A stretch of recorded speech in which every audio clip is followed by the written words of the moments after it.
प्रश्न। आपने कहा कि किसी प्रकार की नकल, बुद्ध की भी नकल शुद्ध चेतना के लिए प्रतिकूल होती है, लेकिन हम देखते हैं कि हमारा सांस्कृतिक जीवन नकल के अतिरिक्त और कुछ नहीं है। उस अवस्था में स्वयं संस्कृति ही प्रतिकूल है धर्म के लिए। ओशो। हाँ, संस्कृति, समाज, सभ्यता सभी कुछ प्रतिकूल है धर्म के लिए।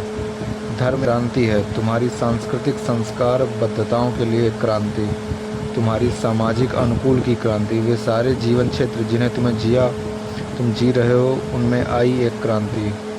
हर समाज धर्म के विरुद्ध होता है। मैं तुम्हारे मंदिरों और मस्जिदों और की बात नहीं कर रहा हूँ जिन्हें कि समाज ने निर्मित किया होता है। वे तो तुम्हें दिग्भ्रमित करने के लिए हैं। तुम्हें चाहिए धर्म। वे कहते हैं, हाँ आओ, मंदिर में, चर्च में, गुरुद्वारे में, यहाँ है धर्म। तुम आओ, प्रार्थना करो, और उपदेशक हैं वहाँ जो कि सिखाएगा तुम्हें धर्म। यह एक चालाकी है। समाज ने झूठे धर्म बना दिए हैं। वे धर्म हैं ईसाइयत, हिंदुत्व, जैन। लेकिन कोई बुद्ध, कोई महावीर या जीसस या मोहम्मद सदा समाज के बाहर अस्तित्व रखते हैं और समाज सदा उनसे झगड़ता है। जब वे नहीं रहते तब समाज उन्हें पूजने लगता है। तब समाज मंदिर निर्मित करता है। तब कुछ नहीं बचता, सत्य जा चुका होता है, ज्योति विलीन हो चुकी होती है। बुद्ध अब है, बुद्ध की मूर्ति में। मंदिरों में तुम पाओगे समाज को, संस्कृति को, पर धर्म को नहीं पाओगे। तो फिर धर्म क्या है? पहली बात, धर्म एक निजी घटना है। वह कोई सामाजिक घटना नहीं है। तुम अकेले उतरते हो उसमें, तुम समूह के साथ नहीं उतर सकते उसमें। कैसे तुम किसी दूसरे के साथ लेकर समाधि में उतर सकते हो? तुम्हारे एकदम निकट का भी, तुम्हारा बिल्कुल सम भी तुम्हारे साथ ना होगा। जब तुम भीतर की ओर बढ़ते हो तो हर चीज़ छूट जाएगी। समाज, संस्कृति, सभ्यता, शत्रु, प्रेमी, प्रेमिकाएं, बच्चे, पत्नी, पति, हर चीज़ छूट जाती है धीरे धीरे। और एक घड़ी आती है जब तुम भी छूट जाओगे। केवल तभी होती है परम खिलावट, तभी होता है रूपांतरण, क्योंकि तुम भी समाज का एक हिस्सा हो, समाज के सदस्य हो। हिंदू हो, मुसलमान हो, ईसाई हो, भारतीय हो, चीनी हो, जापानी हो, पहले दूसरे छूट जाएंगे, धीरे धीरे अपने लोग छूट जाएंगे, ज़्यादा निकट के छूट जाएंगे, अंततः तुम स्वयं तक आ पहुँचोगे। वह भी समाज का एक हिस्सा है। समाज द्वारा प्रशिक्षित हुआ, समाज द्वारा संस्कारित हुआ। तुम्हारा मस्तिष्क, तुम्हारा मन, तुम्हारा अहंकार समाज द्वारा दिया हुआ, उसे भी मंदिर के बाहर छोड़ देना है। जब तुम अपने परम एकांत करते हो, कोई नहीं होता वहाँ, तुम भी नहीं। धर्म आत्मगत होता है, धर्म आत्मगत होता है और धर्म क्रांतिमय होता है। धर्म एकमात्र क्रांति है संसार की। दूसरी सारी क्रांतियाँ झूठी होती हैं, मिली होती हैं, खेल। वे क्रांतियाँ नहीं होती।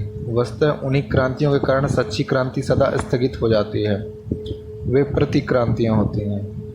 एक साम्यवादी आता और वह कहता है, कैसे तुम स्वयं को बदल सकते हो जबकि सारा समाज ही न बदल जाए? और तुम अनुभव करते हो कि ठीक है, कैसे मैं स्वयं को बदल सकता हूँ, कैसे मैं अस्वतंत्र समाज में एक स्वतंत्र जीवन जी सकता हूँ। तर्क तो संगत जान पड़ता है। एक दुखी समाज में तुम सुखी कैसे हो सकते हो? कैसे तुम पा सकते हो जब हर कोई पीड़ित है? साम्यवादी चोट करता है, वह आकर्षित करता है। हाँ, तुम कहते हो, जब तक कि सारा समाज सुखी ना हो जाए मैं कैसे सुखी हो सकता हूँ? फिर एक साम्यवादी कहता है, आओ पहले हम क्रांति लाएं समाज में। फिर पूछ करना शुरू करते, मोर्चा, घेराव, सभी प्रकार की नासमझियाँ। तुम पकड़ लिए गए एक जाल में। अब तुम बदलने ही वाले हो संसार को, लेकिन क्या तुम भूल गए हो कितने दिन जीने वाले हो तुम? और जब सारा संसार बदल दिया जाता है तो उस समय तक तुम नहीं रहोगे यहाँ। तुम खो चुके होगे तुम्हारा जीवन। बहुत से मूर्ख लोग अपना सारा जीवन गंवा रहे हैं, इस या उस बात के विरुद्ध अभियान चलाकर, इसकी या उसकी खातिर सारे संसार को रूपांतरित करने की कोशिश कर रहे हैं और उस एकमात्र रूपांतरण को स्थगित कर रहे हैं जो कि संभव है और जो है आत्म रूपांतरण। और मैं कहता हूँ तुमसे, तुम अस्वतंत्र समाज में स्वतंत्र हो सकते हो। तुम सुखी हो सकते हो दुखी संसार में। दूसरों की ओर से कोई बाधा नहीं है। तुम रूपांतरित हो सकते हो, कोई तुम्हें नहीं रोक रहा सिवाय तुम्हारे स्वयं के। कोई व्यक्ति कोई बाधा नहीं बना रहा। समाज की ओर और संसार की फिक्र मत करो, क्योंकि संसार तो चलता रहेगा और वह ऐसा ही बना हुआ है हमेशा हमेशा से। बहुत सी क्रांतियाँ आती हैं और चली जाती हैं और संसार वैसा ही बना रहता है। यदि सारे क्रांतिकारी अपने कब्रों में से फिर जीवित किए जाते, लेनिन और मार्क्स, वे विश्वास नहीं कर पाते कि संसार वैसा ही बना हुआ है और क्रांति घट चुकी है। रूस में या अमेरिका में कोई अंतर नहीं, बस एक औपचारिक सा अंतर है, रूप भेद रखता है। आधारभूत सत्य वैसे ही बना रहता है। मनुष्य की मौलिक पीड़ा वैसे ही बनी रहती है। समाज कभी नहीं पहुंचेगा किसी आदर्श तक। वह शब्द है यूटोपिया बहुत सुंदर है, जिसका अर्थ है कि जो कभी नहीं आता या जो कभी न आए। वह सदा आ रहा होता है लेकिन वह आता कभी नहीं। वचन सदा होता है लेकिन चीज़ें कभी पहुंचाई नहीं जाती। और यह ऐसा ही रहेगा, ऐसा ही रहा है। केवल एक संभावना है, तुम परिवर्तित हो सकते हो। राजनीतिक सामाजिक है, धर्म व्यक्तिगत होता है। और जब कोई कभी धर्म सामाजिक बनता है तो वह राजनीति का हिस्सा होता है, वह धर्म नहीं रह जाता। इस्लाम, हिंदू, जैन धर्म वे राजनीतियाँ हैं, वे अब धर्म नहीं रहे, वे समाज हो गए हैं। यह एक व्यक्तिगत समझ होती है। तुम तुम्हारे गहनतम अंतर में जानते हो कि परिवर्तन की आवश्यकता है। जैसे तुम हो तुम गलत हो, जैसे तुम हो तुम नरक बना रहे हो तुम्हारे चारों ओर। जैसे तुम हो तुम बीज ही हो दुख का। तुम इसे जानते हो तुम्हारी सत्ता के गहनतम गर्भ में, और वह जानना ही एक परिवर्तन बन जाता है। तुम गिरा देते हो बीज को, तुम बढ़ते हो एक अलग दिशा में। यह बात व्यक्तिगत होती है, यह कोई सांस्कृतिक बात नहीं होती। और इसलिए तुम्हारे लिए बहुत कठिन होता है धार्मिक होना। तुम चाहोगे समाज तुम्हें सिखाए। यदि धर्म सिखाया जा सकता तो तुम सभी धार्मिक हो गए होते, लेकिन धर्म सिखाया नहीं जा सकता। कोई शिक्षा नहीं, वह छलांग है अज्ञात में। उसके लिए साहस की आवश्यकता है, सीखने की नहीं। और कोई सिखा सकता है तुम्हें साहस, और साहस सिखाया कैसे जा सकता है? या तो वह तुम्हारे पास होता है या नहीं होता। इसलिए पता लगा लेना कि साहस तुम्हारे पास है भी। तुम पता लगाने की कोशिश करो तो हर कोई पाएगा कि उसमें कहीं ना कहीं बड़ी विशाल संभावना छिपी रहती है साहस की, क्योंकि साहस के बगैर जीवन संभव नहीं। प्रतिपल जीवन एक जोखिम होता है। बिना साहस के तुम कह सकते हो, कैसे सांस ले सकते हो। साहस होता है मौजूद, लेकिन तुम्हें पता नहीं होता। साहस को खोज लो, व्यक्तिगत प्रतिबद्धता की जिम्मेदारी जानो, संसार को और आदर्श मान्यताओं को भूल जाओ और स्वयं को बदलो।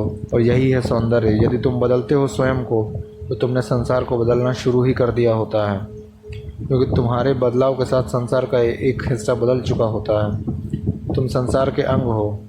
यदि एक भी हिस्सा बदलता है तो वह संपूर्ण को प्रभावित करेगा, क्योंकि सब एक है, हर चीज़ संबंधित है। यदि मैं बदलता हूँ और मैं एक ढंग से सारे संसार को बदलता हूँ, संसार फिर कभी वैसा ही ना होगा, क्योंकि एक हिस्सा करोड़वां भाग पर फिर भी एक हिस्सा बदल ही चुका है, बिल्कुल अलग बन गया है। अब वह इस संसार का नहीं रहा, एक दूसरा संसार मेरे द्वारा व्याप्त हो चुका है। शाश्वतता समय में प्रवेश कर चुकी है, परमात्मा उतरा है मानव शरीर में बसने को। कुछ भी वैसा ही नहीं रह सकता, हर चीज़ बदल जाएगी मेरे द्वारा। इस याद रखना, और यह भी याद रखना कि धर्म कोई नकल नहीं है। तुम धार्मिक व्यक्ति की नकल नहीं कर सकते। यदि तुम नकल करते हो तो यह छद्म धर्म होगा, नकली, झूठा। तुम कैसे मेरी नकल कर सकते हो? और यदि तुम नकल करते हो तो कैसे तुम स्वयं के प्रति रह सकते हो? तुम स्वयं के प्रति झूठे हो जाओगे। तुम यहाँ मेरे जैसे होने को नहीं हुए हो, तुम यहाँ हो बिल्कुल तुम्हारे जैसे होने को। मेरे जैसे होने को तुम यहाँ नहीं हो, तुम यहाँ हो बिल्कुल अपने जैसे ही होने को, अपने ही जैसे। मैंने सुना है कि यहूदी फ़कीर जोसिया के बारे में। वह मर रहा था और किसी ने कहा, जोसिया, मोसेस की प्रार्थना करो और मांगो उनसे कि तुम्हारी मदद करें। जोसिया ने कहा, भूल जाओ मोसेस के बारे में, क्योंकि जब मैं जाऊँगा तो परमात्मा मुझसे यह न पूछेगा कि मैं मोसेस जैसा क्यों ना हुआ। वह पूछेगा कि मैं जोसिया जैसा क्यों ना हुआ। वह नहीं पूछेगा मुझसे कि मोसेस जैसा क्यों ना हुआ। वह मेरी जिम्मेदारी नहीं मोसेस जैसा होना। यदि परमात्मा मेरा होना मोसेस जैसा चाहता तो उसने मुझे मोसेस बना दिया होता। वह पूछेगा मुझसे, जोसिया तुम जोसिया जैसे क्यों नहीं? और यही है मेरी मुसीबत। सारी ज़िंदगी मैं किसी दूसरे की भांति होने का प्रयास कर रहा, लेकिन कम से कम अब अंतिम घड़ी मुझे अकेला छोड़ दो। मुझे मुझ जैसा ही रहने दो, क्योंकि वही चेहरा मुझ परमात्मा को दिखाना चाहिए, और केवल वही चेहरा है जिसके लिए परमात्मा प्रतीक्षा कर रहा होगा। प्रामाणिक रूप से स्वयं जैसा ही हो जाओ। तुम नकल नहीं कर सकते। धर्म प्रत्येक को अद्वितीय बना देता है। कोई भी गुरु जो कि सच्चा गुरु है, वह इस पर जोर नहीं देगा कि तुम उसकी नकल करो। वह तुम्हें स्वयं जैसा होने में तुम्हारी मदद करे। वह उसी के जैसा होने में तुम्हारी मदद नहीं करेगा। और सारी सभ्यता एक नकल है। सारा समाज नकल करने वाला है, इसलिए सारा समाज सत्य की अपेक्षा एक नाटक की भांति है। हिंदू इसे कहते हैं खेल, खेल तमाशा, पर सत्य नहीं। माता पिता बच्चों को उन्हीं के जैसा होने की सीख दे रहे हैं। हर कोई हर दूसरे को अपने जैसा करने के लिए धकेल रहा है और खींच रहा है। चारों ओर पूरी अराजकता बनी है। मैं ठहरा हुआ था एक परिवार के साथ, और मैं बैठा था लॉन पर। घर पर एक छोटा सा बच्चा आया और मैं पूछने लगा, तुम अपने जीवन में क्या बनने की सोचते हो? वह बोला, कहना मुश्किल है, क्योंकि मेरे पिता मुझे डॉक्टर बनाते हैं। मेरी माँ चाहती है कि मैं इंजीनियर बनूं। मेरे चाचा भी चाहते हैं मैं एडवोकेट बनूं, क्योंकि वे एक एडवोकेट हैं, और मैं उलझन में हूँ। मैं नहीं जानता कि मैं क्या बनूंगा।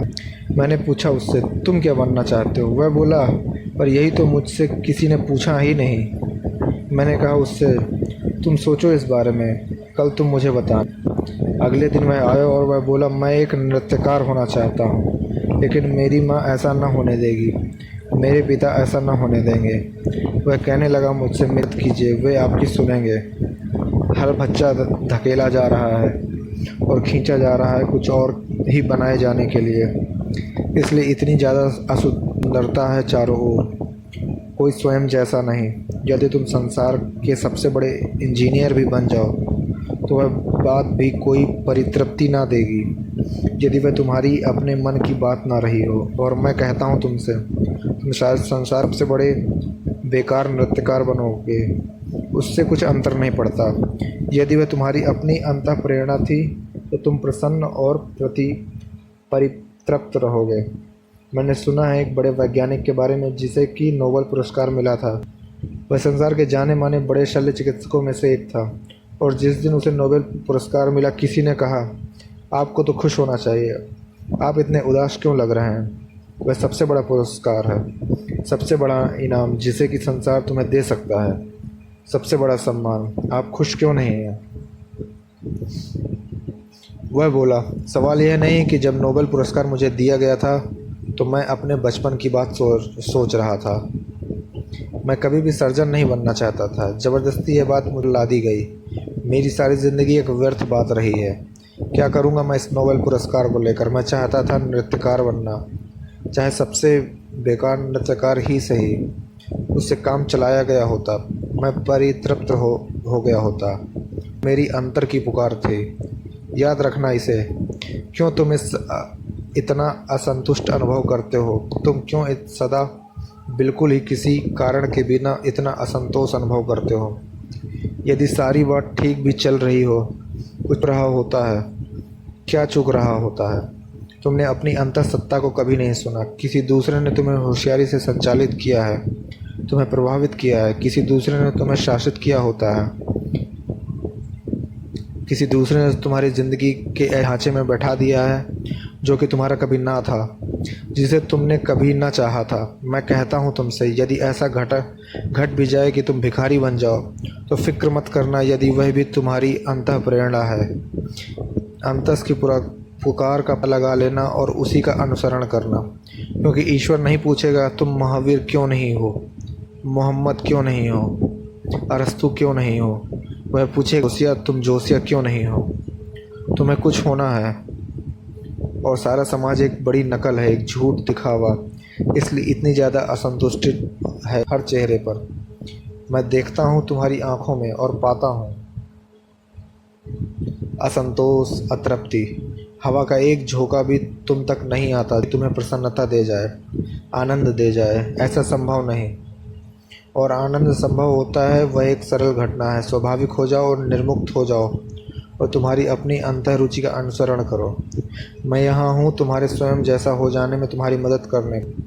जब तुम शिष्य हो जाते हो, जब मैं तुम्हें दीक्षा देता हूँ, तो मैं तुम्हें अनुकरण करता होने की दीक्षा नहीं दे रहा होता हूँ।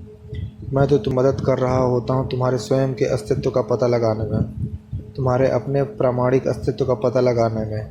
क्योंकि तुम इतने ज़्यादा भ्रमित हो, तुम्हारे इतने ज़्यादा चेहरे हैं कि तुम भूल ही गए हो कि कौन सा चेहरा मौलिक है। तुम नहीं जानते हो तुम्हारी असली अंतः प्रेरणा क्या है। समाज ने तुम्हें बिल्कुल उलझा दिया है, तुम्हें दुख भ्रमित कर दिया है और तुम्हें इसका कुछ पक्का पता नहीं है कि तुम कौन हो। जब मैं तुम्हें दीक्षा देता हूँ तो एकमात्र बात मैं करना चाहता हूँ वह यह है कि तुम्हारे अपने घर तक आ जाने में मैं तुम्हारी मदद करूँ। एक बार जब तुम अपनी अंतःसत्ता में केंद्रित हो जाते हो तो मेरा समाप्त हो जाता है। तब तुम आरंभ कर सकते हो। वस्तुतः एक गुरु को उसे अनकिया करना पड़ता है जो कि समाज ने किया होता है। गुरु को वह अनकिया करना पड़ता है जिसे संस्कृति ने क्रियान्वित किया होता है। उसे तुम्हें फिर से एक कोरा कागज देना होता है।